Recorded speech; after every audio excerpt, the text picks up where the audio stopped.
Este proyecto me enganchó desde el principio, porque os puedo decir que después de 20 años de trabajo no es habitual encontrar empresarias como estas que ven un problema y deciden que es el momento de actuar.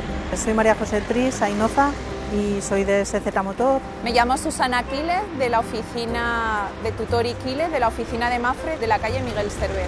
Mi nombre es Sara Julián y pertenezco a Recreando Estudio Creativo, es la parte creativa del proyecto. Desde el año 2005 llevamos trabajando en esta zona y desde ese momento la zona San José Miguel Servet cada vez ha decaído más. Hemos perdido población joven, se ha envejecido todo, muchos comercios han cerrado. Ello nos llevó a tener una iniciativa que fue colaborar con otros comercios que aún permanecen en la zona.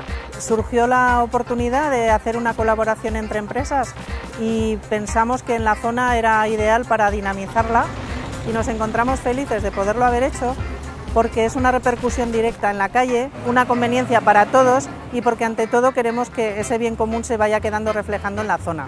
En la primera fase de Cuidamos de ti, cuida de nosotros buscamos al personaje de Miguel Servet para que saliese a la calle y explicase a los ciudadanos cuál es el problema que está habiendo ahora en la zona comercial de Miguel Servet.